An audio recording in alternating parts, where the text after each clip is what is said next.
Hello friends, welcome back. आज हम आपके लिए नया टॉपिक लाए हैं जो बहुत ही इम्पॉर्टेंट रहता है। फिज़िक्स हो, मैथ हो, हर एक जगह पर ये टॉपिक जो है बहुत इम्पॉर्टेंट रहता है। इसमें आज हम आपके सामने डिस्कस करेंगे स्केलर वेक्टर क्वांटिटीज़ को। ठीक है, तो इसको हम मैथ में भी पढ़ेंगे, साथ में इसकी फिज़िक्स में भी इसकी एक बहुत ज़्यादा इम्पोर्टेंस रहती है। ठीक है, तो शुरू करते हैं इस चैप्टर को जिसका नाम है वेक्टर्स। और शुरू करने से पहले जय श्री राम। ठीक है, तो आगे बढ़ जाते हैं। तो पहले आज हम डिस्कस करेंगे आपके साथ स्केलर। ठीक है, वेक्टर्स को बाद में देखते हैं, पहले देखते हैं स्केलर्स क्या होते हैं। ठीक है, तो यहाँ पर लिखा गया है कि those physical quantities which can represent only by there magnitude. ठीक है, यहाँ पर देख सकते हो कि वो फिजिकल क्वांटिटीज़ जिन्हें हम सिर्फ उनके मैग्नीट्यूड से रिप्रेजेंट कर सकें, तो ऐसी क्वांटिटीज़ को हम क्या बोलते हैं? स्केलर। ठीक है, अब पहले तो वर्ड आता है क्वांटिटी। क्वांटिटी क्या होता है हमारे पास? ठीक है, क्वांटिटी, तो क्वांटिटी क्या है आपके पास? एनीथिंग। ठीक है, which can be measured directly और indirectly is called a physical quantity.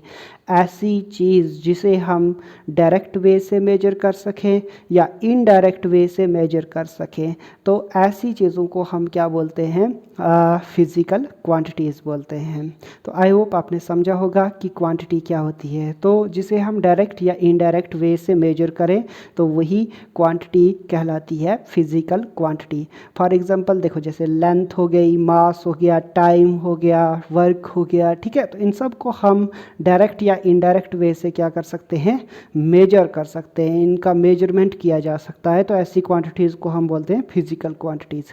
चलो एक काम करो कि ऐसी क्वांटिटीज़ बताओ जिन्हें हम मेजर नहीं कर सकते। ठीक है, तो कमेंट में ज़रूर लिख लेना कि कौन कौन सी क्वांटिटीज़ हैं जिन्हें हम मेजर नहीं कर सकते हैं। तो मैं बता भी देता हूँ साथ में।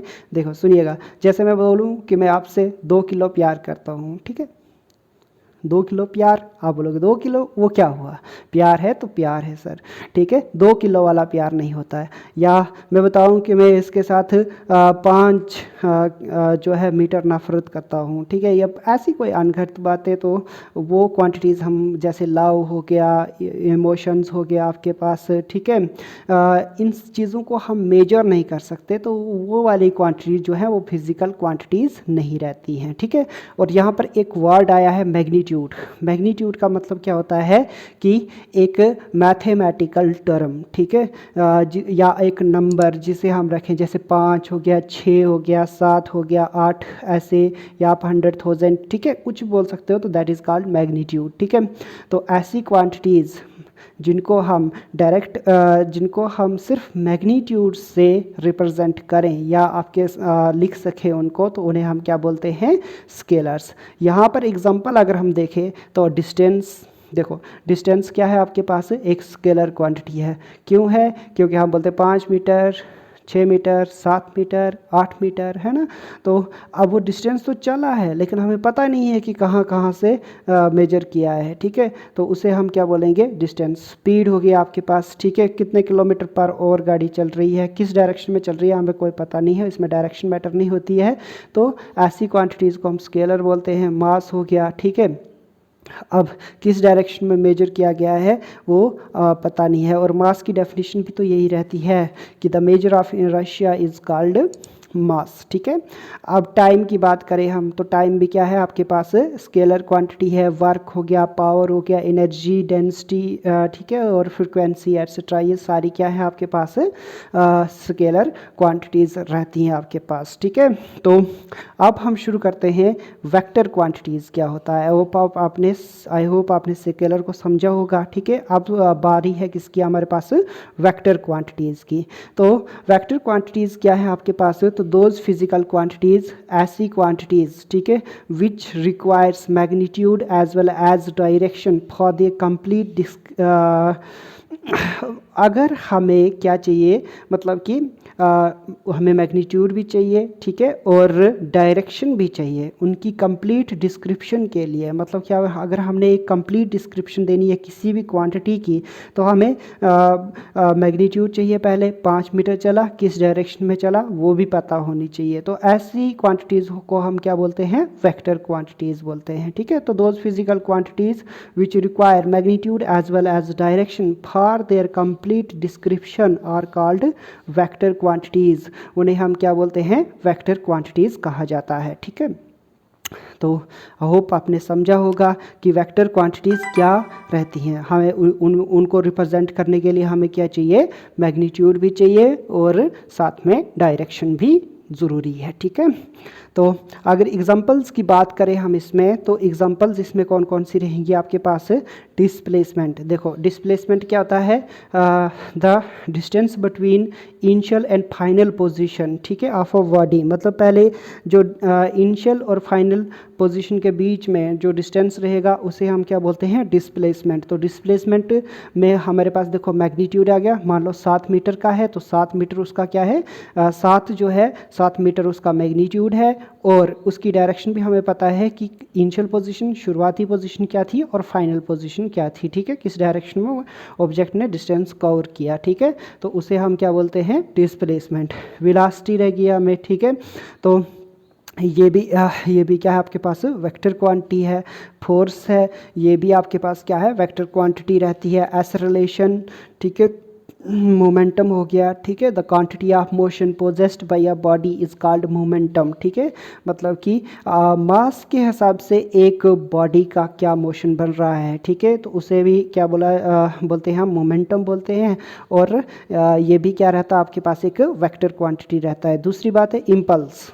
इम्पल्स, अब इम्पल्स क्या होता है कि total measure of effect of a force, कि एक फोर्स ने कितना इफेक्ट डाला, ठीक है, तो उसे भी हम क्या बोलेंगे, वेक्टर क्वांटिटी बोलेंगे। जैसे टार्क रह गया, ठीक है, force multiply by perpendicular distance, उसे हम क्या कहते हैं, टार्क भी क्या है आपके पास, ये भी आपके पास क्या है, एक वेक्टर क्वांटिटी है। ऐसी जैसी बहुत सारी वेक्टर क्वांटिटीज़ यहाँ पर रहती हैं, ठीक है। तो एक बार फिर रिपीट कर रहा हूँ कि ऐसी फिज़िकल क्वांटिटीज़ जिनको रिप्रेजेंट करने के लिए हमें मैग्नीट्यूड और डायरेक्शन दोनों की ज़रूरत पड़े, तो ऐसी क्वांटिटीज़ को हम क्या बोलेंगे, वेक्टर क्वांटिटीज़। तो क्वांटिटीज़ को मैंने पहले एक्सप्लेन कर लिया है कि ऐसी ऑब्जेक्ट्स या ऐसी थिंग्स, ठीक है, जिन्हें हम क्या कर सकें, डायरेक्ट वे से या इनडायरेक्ट वे से मेजर कर सकें, तो उन थिंग्स को हम क्या बोलते हैं, वो वाली कौन सी क्वांटिटीज़ रहेंगी आपके पास, फिजिकल क्वांटिटीज़। अब बात आगे बढ़ाते हैं। तो बात है अब किसकी, टाइप्स ऑफ वेक्टर। देखो पहले हम इसका बेसिक से शुरू कर रहे हैं, बिल्कुल ज़ीरो लेवल से शुरू कर रहे हैं और टॉप लेवल तक लेकर जाऊंगा। इसका जो भी है कंप्लीट आपको वेक्टर्स आज से हमने पढ़ाना शुरू कर दिया है, ठीक है। तो अब टाइप्स ऑफ वेक्टर में कौन कौन से वेक्टर आते हैं। तो पहला है इक्वल वेक्टर। इक्वल वेक्टर, अब इक्वल वेक्टर क्या होता है सर, ठीक है, two vectors are said to be equal, ठीक है, दो वेक्टर्स को हम क्या बोलेंगे, इक्वल बोलेंगे if they have same magnitude, अगर उनका मैग्नीट्यूड क्या है, सेम है, और डायरेक्शन भी क्या है आपके पास, सेम है। और इसे हम कैसे रिप्रेजेंट कर सकते हैं, तो A vector equal to B vector, ठीक है। अब मोस्टली वेक्टर को कैसे रिप्रेजेंट किया जाता है आपके पास, तो आप बोलोगे सर ए, और इसके ऊपर ये जो एरो होता है उसका क्या मतलब रहता है, वेक्टर, ठीक है। अब इसे हम पढ़ते कैसे हैं, तो पढ़े जाएगा ए वेक्टर, ठीक है। अब दो वेक्टर्स को हम इक्वल तभी बोलेंगे जब उनका मैग्नीट्यूड क्या है, सेम है, और डायरेक्शन भी क्या है आपके पास, सेम है। मतलब मैग्नीट्यूड इक्वल और डायरेक्शन क्या है, सेम, ठीक है। अब देखिएगा, जैसे ए वेक्टर है, इसने आगे की तरफ कितना डिस्टेंस चला, तो 7 मीटर मान लो, ठीक है, चला, ठीक है। और फिर इसी डायरेक्शन में उसने क्या, एक और वेक्टर है, उसने भी सेम डायरेक्शन में कितना चला आपके पास, 7 मीटर चला। तो ऐसे दो वेक्टर्स को हम क्या, कौन सा वेक्टर बोलेंगे, इक्वल वेक्टर्स। और इनको कैसे लिखा जाएगा, A vector equal to B vector, ठीक है। आगे बढ़ते हैं, आपके पास नेगेटिव ऑफ वेक्टर, ठीक है। नेगेटिव वेक्टर्स क्या होते हैं, ठीक है। तो नेगेटिव वेक्टर्स ये सारी टाइप्स हैं, इनको मैं एकदम से जल्दी हम इनको कर लेंगे, फिर अपने मेन टॉपिक पर आगे बात बढ़ाएंगे, ठीक है। अब नेगेटिव वेक्टर क्या है आपके पास, तो a negative vector of a given vector is that vector which have same magnitude, जिसका मैग्नीट्यूड क्या होगा, सेम होगा, बट ऑपोजिट डायरेक्शन, लेकिन उसकी डायरेक्शन जो होगी वो एक दूसरे के ठीक विपरीत दिशा में होगी, ठीक है। It is represented by B vector is equal to minus A vector, ठीक है। इसको हम कैसे लिखते हैं, बी वेक्टर जो होगा वो क्या होगा, माइनस ए वेक्टर होगा, ठीक है। अब बात करें तो मान लो कि एक वेक्टर जो है वो आगे के लिए अभी आपके पास 8 मीटर का डिस्प्लेसमेंट कवर करता है, ठीक है।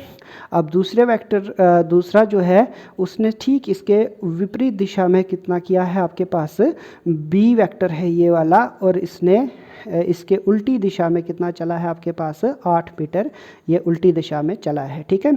तो यहाँ से अब ये लिखा जाता है कि ये क्या हो गया, इसी का क्या हो गया, नेगेटिव वेक्टर हो गया, कि बी वेक्टर किसके बराबर होगा, तो माइनस ए वेक्टर के बराबर रहेगा, ठीक है। आई होप आपने इस नेगेटिव वेक्टर को समझा होगा, ठीक है। दूसरी बात यहाँ पर है कोइनिशियल वेक्टर्स। अब कोइनिशियल वेक्टर्स क्या होते हैं हमारे पास, उन्हें देखिएगा।